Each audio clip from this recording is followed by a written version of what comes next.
बिस्मिल्लाहिर्रहमानिर्रहीम। अस्सलाम वालेकुम। मैं हूं नमान मुस्तफ़ा और आप देख रहे हैं यूट्यूब चैनल एग्रीएड। आज की वीडियो में हम बात करेंगे कि गर्मियों वाली सब्ज़ियां ग्रो करने के लिए या उनके सीड्स लगाने के लिए सही टाइम कौन सा है, राइट टाइम कौन सा है कि कब हम सब गर्मियों वाली सब्ज़ियां ग्रो करेंगे जिससे हमें उसकी जर्मिनेशन भी अच्छी मिले, हमारे सीड्स भी ज़ाया ना हो, टाइम भी ज़ाया ना हो, हमारे प्लांट्स की ग्रोथ भी अच्छी हो। तो इसके लिए दो चीज़ें मद्देनज़र रखी जाती हैं। एक, सीड की जर्मिनेशन के लिए आइडियल टेम्परेचर कितना होना चाहिए और जब हम लगा रहे हैं उस वक्त टेम्परेचर कितना है। तो सीड्स की जर्मिनेशन के लिए जो आइडियल टेम्परेचर है वो मिनिमम 12 से 14 डिग्री सेंटीग्रेड होना चाहिए और मैक्सिमम 26 से 27 डिग्री सेंटीग्रेड होना चाहिए। जबकि इस टाइम आज फरवरी की 3 तारीख है, 3 फरवरी 2024। तो आज तक का जो टम्परेचर है वो मिनिमम टम्परेचर 7 से 10 डिग्री सेंटीग्रेड के राउंड अबाउट है और मैक्सिमम जो है वो 18 से 20 डिग्री सेंटीग्रेड तक जा रहा है, जो कि सीड्स लगाने के लिए या उनकी जर्मिनेशन के लिए आइडियल नहीं है, बेहतरीन नहीं है। तो इस टाइम अगर सीड्स हम लगाएंगे तो उनकी जर्मिनेशन अच्छी नहीं होगी।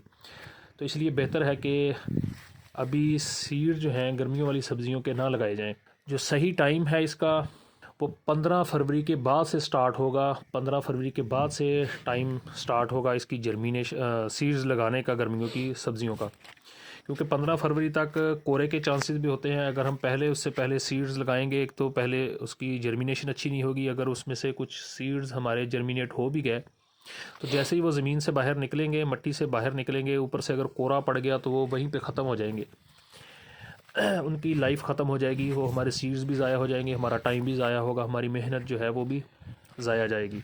तो इसलिए बेहतर है कि जो गर्मियों की सीड्स हैं वो 15 फरवरी से पहले हरगिज़ ना लगाए जाएं। 15 फरवरी के बाद से उनका टाइम स्टार्ट होगा, तो 15 फरवरी के बाद ही उन सीड्स को लगाया जाए। तो दूसरी हम बात कर लेते हैं कि हमने ज़मीन किस तरह से तैयार करनी है या मिट्टी हमने किस तरह से तैयार करनी है सीड्स लगाने के लिए, तैयारी हमने किस तरह से करनी है। तो जो गार्डनिंग होती है पॉट्स के अंदर, ग्रोइंग बैग के अंदर या ग्रोइंग पॉट्स के अंदर, तो उनके लिए तो सिंपल है कि वो अपने ग्रोइंग पॉट्स के अंदर से मिट्टी निकाल के तो खुली जगह के ऊपर धूप में फैला दें उसको, ताकि अच्छी तरह से उसके ऊपर धूप भी लगे, हवा भी लगे और उसके अंदर अगर कोई फंगस वगैरह है, कोई इंसेक्ट हैं, कोई दीमक वगैरह है या चींटियाँ हैं, उनके एग्स हैं या जड़ी बूटियाँ, घास फूस, उनकी रूट्स हैं, तो वो अच्छी तरह से धूप लगने की वजह से, हवा लगने की वजह से ये सब चीज़ें ख़त्म हो जाए और हमारी जो मिट्टी है वो दोबारा रीन्यू हो जाए, दोबारा प्रिपेयर हो जाए गार्डनिंग करने के लिए,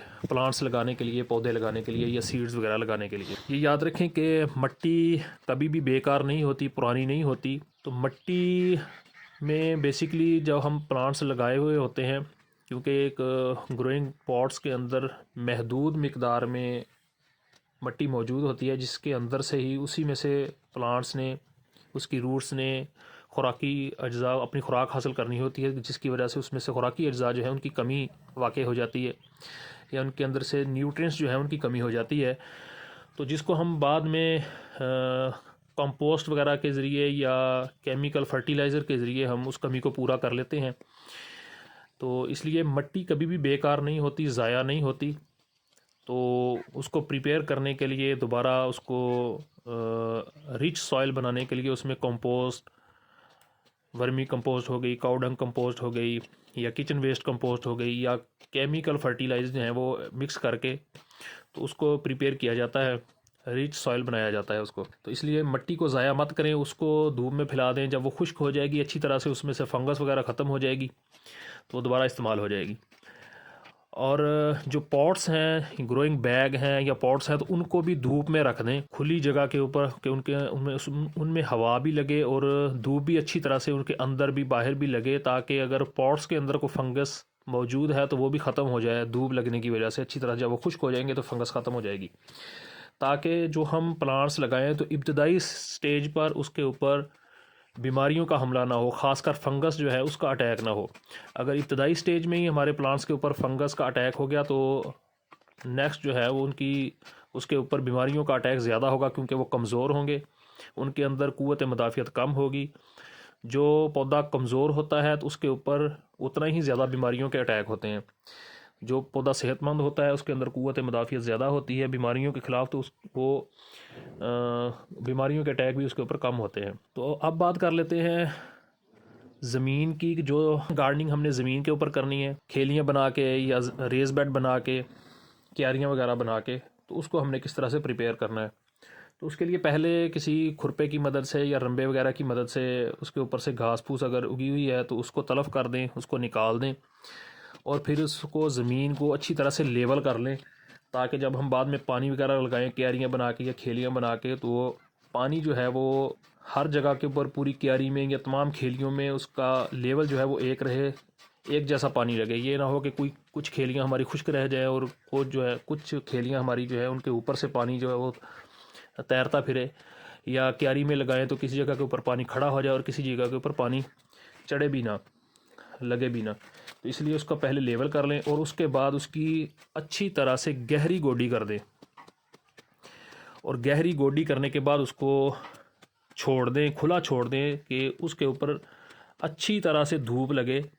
ये जो हमारे पास 10-15 दिन हैं तो उनको खुला छोड़ दें, उसको ना उसको पानी लगाएं, ना उसमें कोई फर्टिलाइज़र ऐड करें, उसको इसी तरह खुला छोड़ दें ताकि उसके अंदर कोई फंगस है वो भी ख़त्म हो जाए, कोई कीड़े मकोड़े हैं, कोई इंसेक्ट वगैरह हैं तो वो भी ख़त्म हो जाए, और अगर कोई उसके अंदर रूट्स हैं, इसकी घास की, जड़ी बूटियों की जड़ें वगैरह हैं, तो वो भी धूप लगने की वजह से ड्राई हो जाए, खुश्क हो जाए और दोबारा घास फूस उगने के चांसेस जो है वो कम से कम हों। और इस दौरान जब तक हमने सीड्स लगाने हैं तो उसकी 2 से 3 गोडियाँ वक्फे वक्फे से करें, ताकि एक तो ज़मीन, क्योंकि ऊपर वाली सतह तो जल्दी खुश्क हो जाती है धूप लगने की वजह से, हवा लगने की वजह से, लेकिन नीचे से ज़मीन जो है वो उसके अंदर मॉइस्चर मौजूद रहता है और फंगस भी हमेशा नमी वाली जगह के ऊपर मौजूद होती है। खुश्क ज़मीन में, खुश्क मिट्टी में फंगस मौजूद नहीं होती।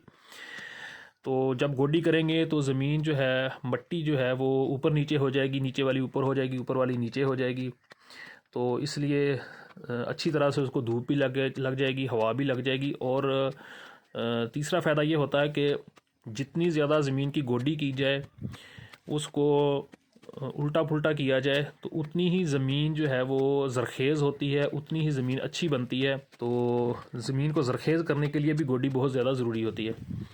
तो इस तरह से ज़मीन को हम उस वक्त तक, जब तक हमने सीड्स लगाने हैं, जब तक मौसम ठीक होना है, तो ज़मीन को हम इस तरह से तैयार कर सकते हैं अपनी सब्ज़ी वगैरह लगाने के लिए। अब बात आ जाती है कि सब्ज़ियां कौन कौन सी हैं कि जिनके हम सीड्स लगा सकते हैं, कि गर्मियों वाली कौन कौन सी सब्ज़ियां हैं। तो उसके लिए इंशाल्लाह हम नेक्स्ट वीडियो में बात करेंगे डिटेल के साथ कि कौन कौन सी सब्ज़ियों के हम सीड लगा सकते हैं, किन की हमने पहले पनीरी तैयार करनी है कौन सी सब्ज़ी की, और कौन सी सब्ज़ी के सीड्स हमने डायरेक्ट ग्रो करने हैं, कौन सी लीफ़ी वेजिटेबल्स हैं। तो इंशाल्लाह नेक्स्ट वीडियो में हम इनके ऊपर डिटेल से बात करेंगे। तो आज की वीडियो में बस इतना ही। अपना बहुत सा ख्याल रखिए और मुझे दीजिए इजाज़त। अस्सलाम वालेकुम।